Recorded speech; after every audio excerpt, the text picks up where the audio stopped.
I've watched buyers lose homes in Midland because they didn't know one thing they should have been told on day one. And the crazy part, it wasn't about money, it wasn't about their credit, it was something completely different. And I'm going to tell you exactly what it was before this video is over. I'm Henry Munoz.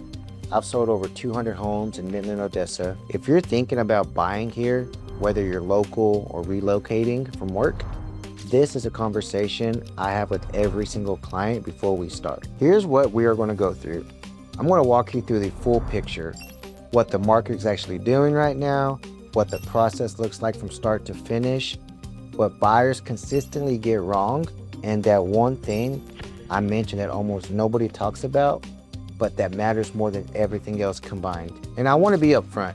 I'm not going to tell you interest rates are great or that now it's a perfect time to buy. What you are going to get is what I tell every client who sits across from me. The honest version of this market and what you actually need to walk in prepared. Before we talk about anything else, before pre-approval, before neighborhoods, before you open Zillow, the first thing I ask every buyer is, what has you wanting to buy a home right now? That's not a throwaway question. I ask it because the answer changes everything about how we approach this. Are you relocating here for oil field work and you need to be in a house in 60 days? Are you renting locally and you're just done throwing money away every month? Are you moving a family here and you need to lock in a school district for the fall? Every one of those situations leads to a different strategy, a different timeline, a different setup of priorities.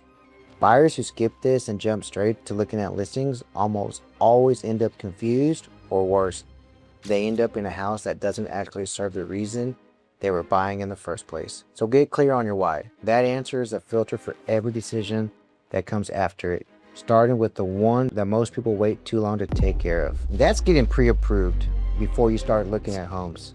Not during, before. In Midland, under 300,000, homes that are priced right and move-in ready do not sit.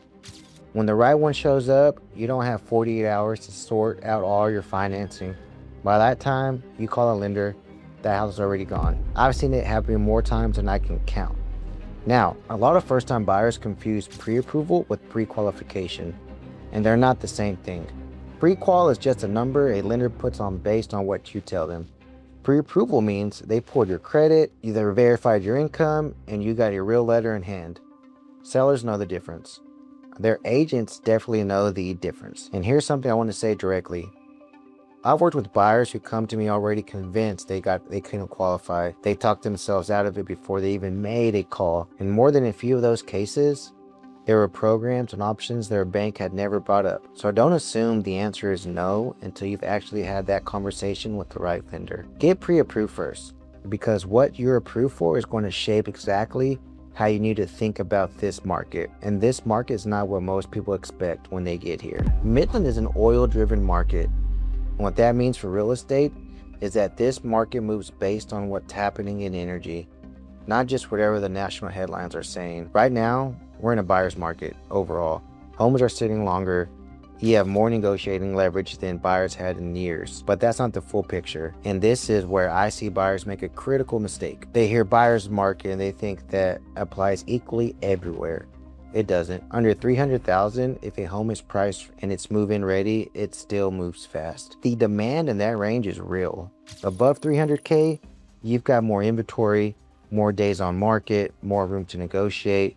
Two completely different experiences depending on where you're shopping. The strategy on a $240,000 home that shows well is not the same as a strategy for a $420,000 home that's been on the market sitting for 90 days. And knowing how to move, when to be fast and when to take your time, that's half the job. Which is why when we're actually walking through homes together, what I'm looking at goes a lot deeper than whether the kitchen was recently updated. By the way, if you want to know what homes are actually selling for in a specific neighborhood right now, or you just want to talk through what your budget gets you in this market, my contact info is down in the description. But let me keep going, because what I'm about to get into is where buyers protect themselves or they end up writing a check they weren't expecting. I grew up in construction. I own a painting and remodeling company.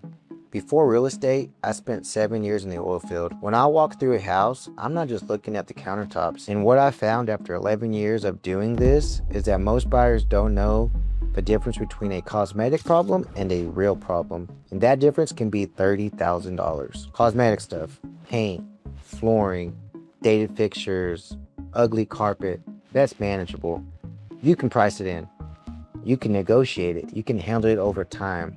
That's not a reason to walk away from a house. But an HVAC system, that's at the end of its life. A roof with 5 good years left on it, foundation movement, and in West Texas, that's real and it's not cheap. Water heaters, electrical panels, plumbing. Those changes the math on the whole deal. I've watched buyers fall in love with a house because it photographed well and completely misses $30,000 worth of issues.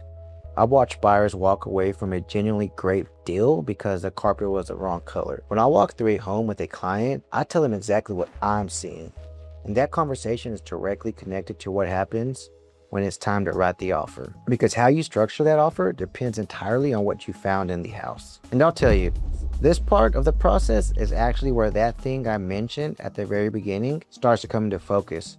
So stick with me. When you are ready to make an offer, the two mistakes I see most are going in too low out of fear because it's a buyer's market, let's lowball, and losing the house to someone who understood the actual demand at that price point, or going in too fast on emotion and overpaying for it, something that didn't deserve it. And the thing that most buyers don't realize is that price is only part of the equation.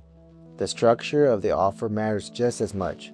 Your financing type, your option period, your timeline, how clean the contract reads.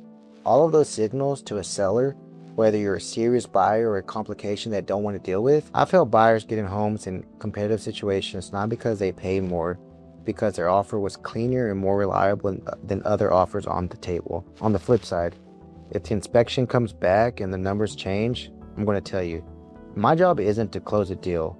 My job is to make sure you end up in the right house. And that right there, that's actually the thing I've been circling back to this whole video. The thing that separates buyers who have a genuinely good experience from buyers who have a nightmare isn't the market condition. It's not even the price they pay. It's whether the person they hired actually communicated with them. I've had clients tell me, and this is what they come back and say, that the reason they trusted me, the reason they referred me to their coworkers and their family was that they never felt like they were in the dark. I answered calls, I sent updates before they had to ask. I told them what was happening and what to expect next. That sounds like it should be the baseline, but I promise you, it's not standard. A lot of people go through the biggest financial transactions of their life and feel completely left alone in the middle of it. So whether you're thinking about who to work with, not just me, anybody, ask them how they communicate. What does their process actually look like? What happens when something unexpected comes up? If they can't answer that clearly and specifically, you've got your answer. If you're thinking about buying in Midland and you want to talk through your specific situation, where you're starting, what your timeline looks like, whether any of these even applies to you right now, reach out. My number and my contact info are in the description. No pressure, no pitch, just a straight conversation, same as this.